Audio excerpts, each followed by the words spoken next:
Gloria al Señor. Sigamos en la palabra de Dios donde nos quedamos la semana pasada. Estudiamos Romanos capítulo 1 versículos 16 y 17. Porque no me avergüenzo del Evangelio de Cristo, porque es poder de Dios para salvación a todo el que cree, al judío primeramente y también al griego. Porque en el Evangelio, en él, la justicia de Dios se revela por fe y para fe, como está escrito, mas el justo por la fe vivirá. O la idea de que el justo vivirá por la fe de otra traducción.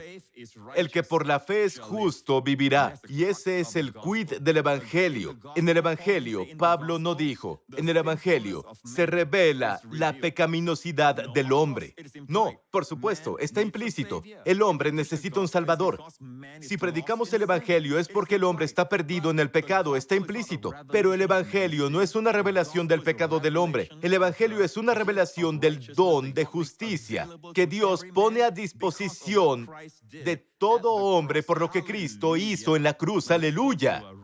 Ahora vayamos a Romanos capítulo 5, versículo 19. Porque así como por la desobediencia de un hombre los muchos fueron constituidos pecadores, así también por la obediencia de uno los muchos serán constituidos justos. Si te hago la pregunta, ¿por qué eres justo hoy? ¿Es por tu obediencia? No. Es por la obediencia de un hombre. ¿Quién es él? Jesús. Y la Biblia dice que esto es guerra espiritual. En 2 Corintios 10 dice que debemos llevar cautivo todo pensamiento a la obediencia de Cristo. Siempre enfócate en el hecho de que es tu obediencia lo que te hizo justo. Es tu obra lo que te hizo justo. Aleluya. Incluso si hay alguna tentación persistente o pecado que siempre te está afectando, amigo, solo sigue confesando quién eres. El diablo quiere definirte por tu hábito. El diablo quiere definirte por tus fracasos. Sí, incluso el fracaso reciente. El diablo quiere definirte por tus pensamientos pecaminosos. Pero eso no es quién eres. Sigues en un camino. Pero el hecho es que fuiste hecho la justicia de Dios en el momento en que naciste de nuevo. Naces a la justicia de Dios y necesitas confesar quién eres. Y cuando confieses eso, quién eres, superará lo que haces. Amén. Alabado sea el Señor. Siempre recuerda este principio. ¿Quién eres? Es tu posición. Lo que haces es tu estado. A veces estás deprimido, ¿cierto? A veces estás triste. A veces te sientes rebelde. Quieres rebelarte. A veces te sientes bueno. Quieres hacer algo bueno. Pero ese es tu estado. Tu estado fluctúa. Tu posición no. Tu posición permanece para siempre. ¿Quién eres? Eres la justicia de Dios. Esa es tu posición. Nunca, nunca juzgues tu posición por tu estado. Tu estado fluctúa. Puede ser bueno, puede ser malo otro día, pero tu estado no define quién eres, tu persona real, tu posición. Eso es permanente. Siempre juzga tu estado por tu posición. Mira tu pecado directamente a los ojos. No lo niegues, no lo justifiques. Míralo y di, esto no es lo que soy. No soy una persona resentida, no soy una persona enojada, no soy una persona deprimida, no soy una persona temerosa. Eso no es lo que soy. Yo soy la justicia de Dios en Cristo. Juzga tu estado por tu posición. Nunca dejes que el diablo te diga que eres tu estado, que tu estado te define. Nunca juzgues tu posición por tu estado. Y esto es algo que debemos recordar todos los días. ¿Verdad, iglesia? Entonces, veamos Romanos 5 otra vez. Inmediatamente después de eso, nos dice en el versículo 20, pero la ley se introdujo para que el pecado abundase. Permítanme detenerme aquí y reformular esto. La gracia es la provisión. La ley es la demanda. Entonces, ¿por qué se dio la ley?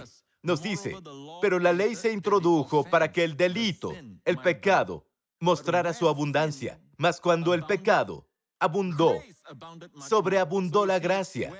Así vemos, donde el pecado, pleonazo, donde el pecado aumentó, la palabra allí abundar para el pecado no es la misma en la gracia abundó. Es una palabra diferente. De nuevo, dos palabras griegas separadas. Donde abunda el pecado es la palabra pleonazo, que significa que puedes cuantificarlo, aumentar. De hecho, es la palabra para aumentó, aumentar, donde del pecado aumentó. Ahora, miren esto. La otra palabra para abundar.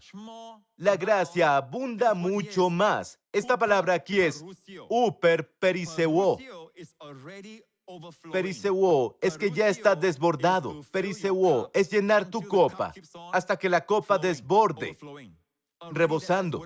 Esa es la palabra periseuo. Periseuo es más que aumentar. Cuando aumenta se puede cuantificar. Periseuo no se puede cuantificar. Es como las estrellas en el cielo. Nadie las puede contar. Amén. Excepto Dios. Dios sabe el número de las estrellas.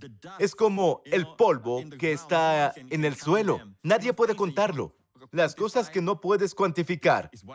Para eso se usa la palabra periseuo y se usa para la idea de algo que se desborda.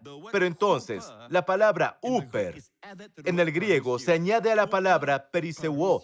Uper, periseuo. Ahora, uper es de donde obtenemos nuestra palabra en español hoy, hiper. En otras palabras, ya se desborda. Periseuo ya se desborda. Pero uper es esto, encima de eso. Se agrega encima. ¿Encima de qué? Encima del desbordamiento. Alabado sea el Señor. Gracias, Jesús. Entonces, donde aumenta el pecado, ubicación. Donde aumenta el pecado, mira tu propia vida. Donde el pecado aumentó. Donde había la mayor dificultad en esa área. ¿Verdad? Esa es el área donde la gracia de Dios sobreabunda.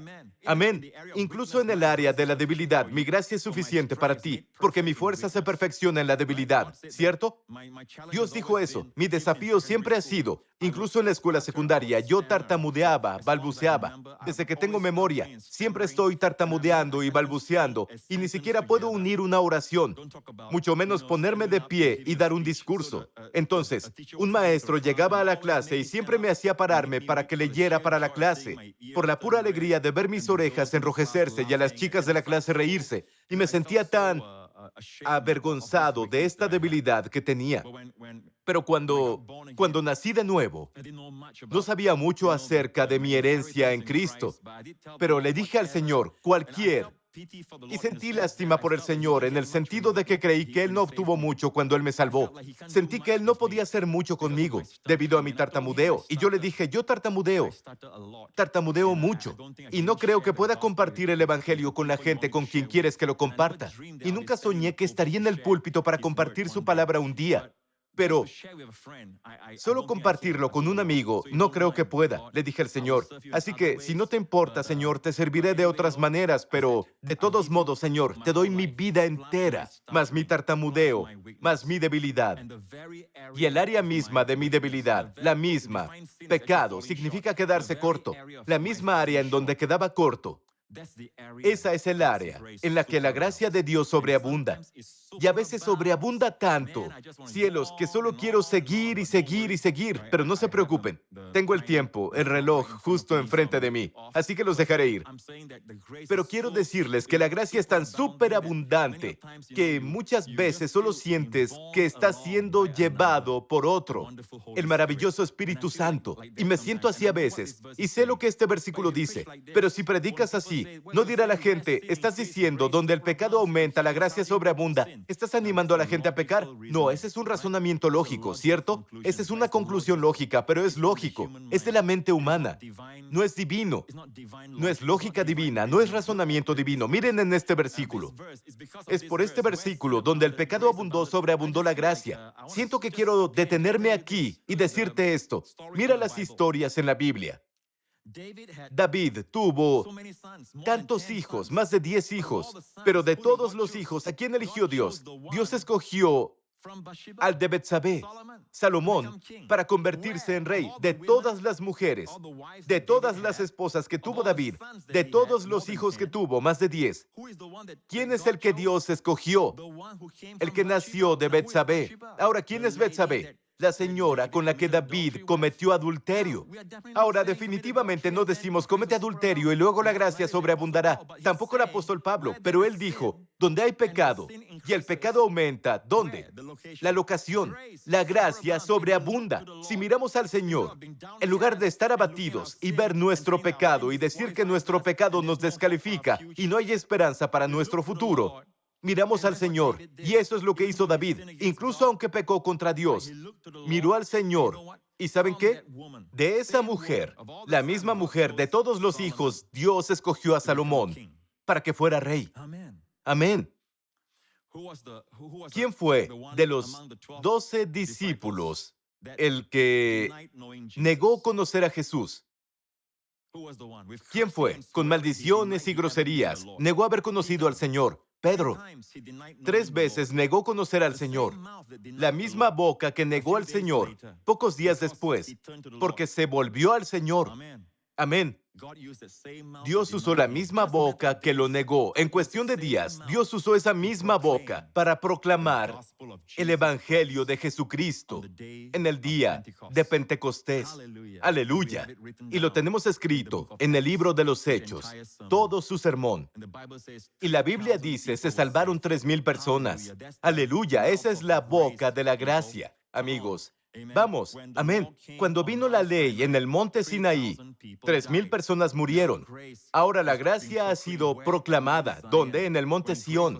Cuando se proclamó la gracia en el día de Pentecostés, cuando se dio el Espíritu, no la ley, el Espíritu fue dado. ¿Qué pasó? Se salvaron 3,000 personas.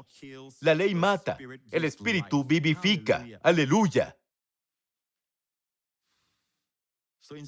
En lugar de ver tu debilidad como una desventaja en tu vida y desear que nunca hubieras tenido esa debilidad o te sientes deprimido por tu debilidad o por tus pecados, hábitos pecaminosos, tienes un hábito pecaminoso que parece que no puedes romper.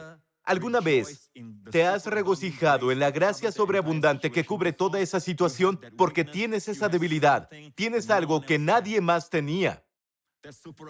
Esa gracia superabundante en esa área. Y si recibes esa gracia sobreabundante, tu testimonio será tal que glorificarás al Señor Jesucristo. Amén. Y la gente dirá, ¿estás seguro de que es la misma chica que tenía esos miedos? Se veía tan valiente hoy, cuando compartió la palabra de Dios. ¿Estás seguro de que es el mismo hombre que estaba perdido en las drogas? Y tenemos tantos testimonios de gente que andan de fiesta y son adictas a drogas. Compartí algo en las últimas semanas. Ve a josephprince.com y a nuestros informes de alabanza puedes leer en tu tiempo libre.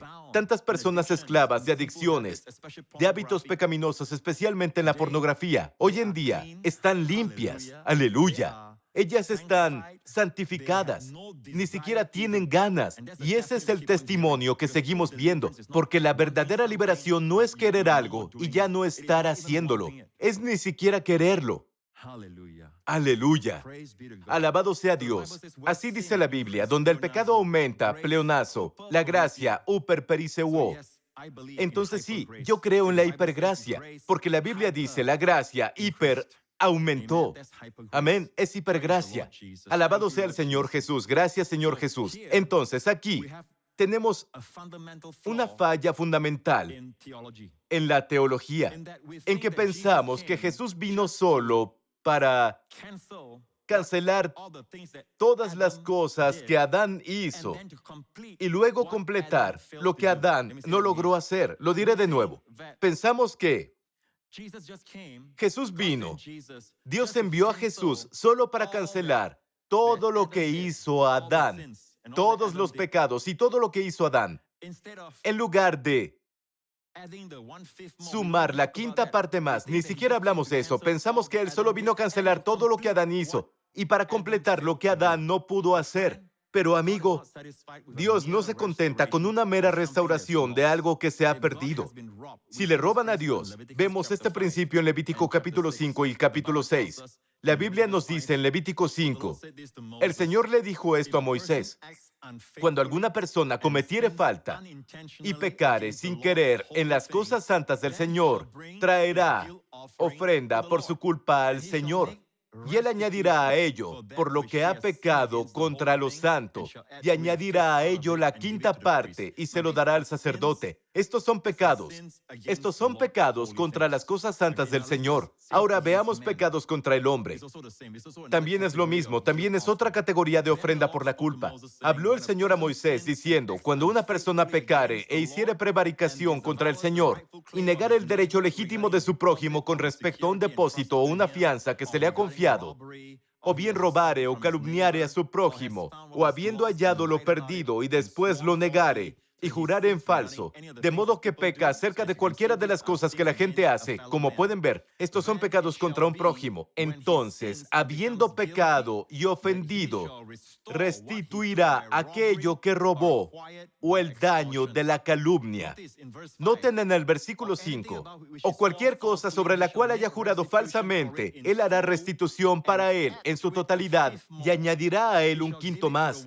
La dará a aquel a quien pertenece en el día que presente su ofrenda por la culpa. ¿De acuerdo? Está muy claro que el que ha hecho mal a su prójimo debe traer un carnero. Él debe traer una ofrenda por la culpa, una imagen de Jesús, y luego tiene que restaurar, reparar el daño, enmendar. Amén. Tiene que hacer restitución con el precio total, el precio íntegro de lo que ha robado. Añadirle un quinto, lo que significa un 20%. 20%, un quinto es un 20% añadido a la cosa. Ahora, porque habla de la ofrenda por la culpa, todo este asunto, estas dos categorías de pecado contra el Señor y pecado contra el hombre, todo está hablando de la ofrenda por la culpa, la naturaleza de la ofrenda por la culpa. Sabemos quién es la ofrenda por la culpa, tu ofrenda por la culpa y la mía. Nuestro Señor Jesucristo en la cruz se convirtió en nuestra ofrenda por la culpa. De hecho, Isaías nos lo dice en Isaías, el famoso pasaje sobre la obra de Jesús en la cruz dice, pero el Señor quiso quebrantarlo, sujetándolo a padecimiento. La traducción de Young dice, Él lo ha enfermado.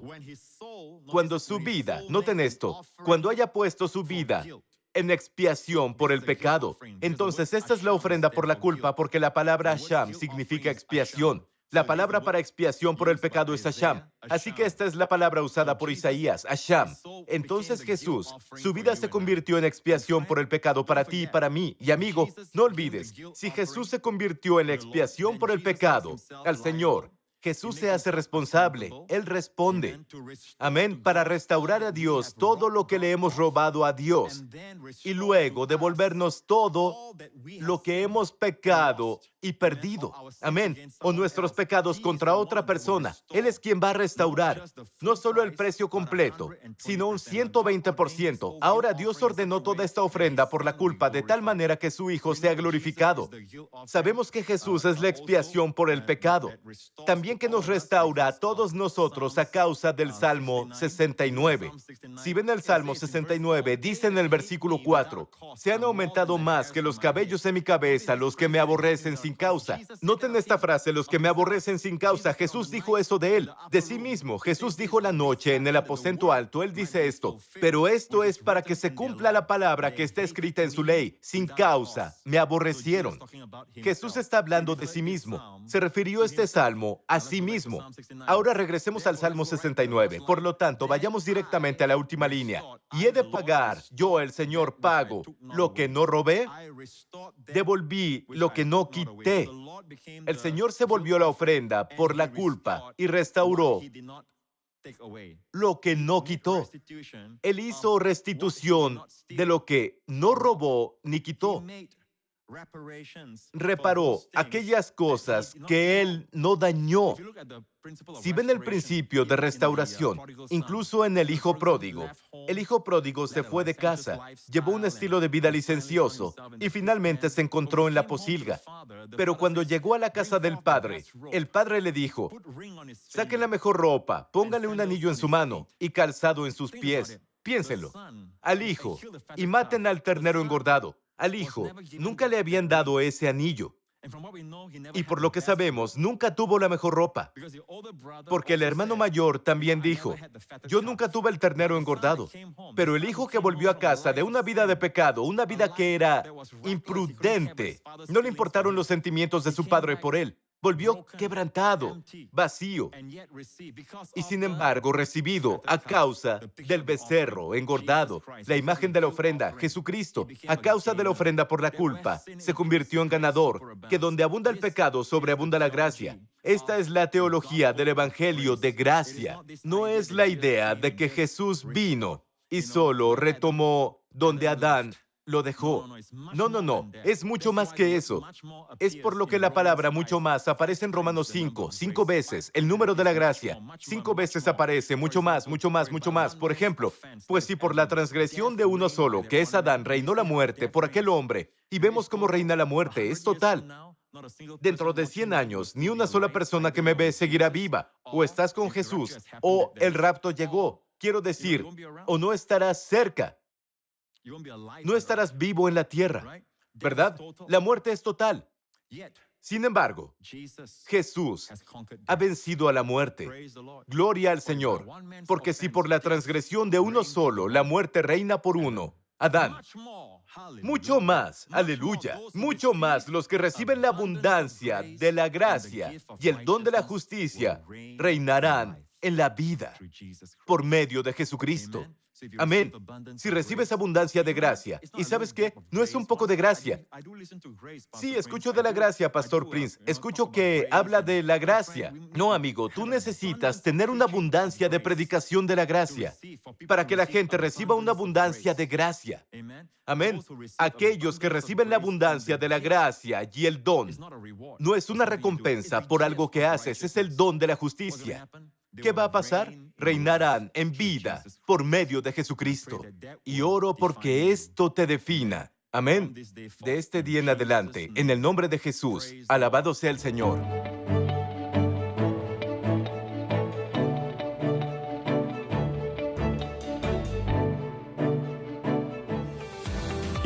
Si fuiste bendecido por este video, por favor comenta qué fue lo que te habló a ti. Danos un like y compártelo con un amigo que necesite aliento.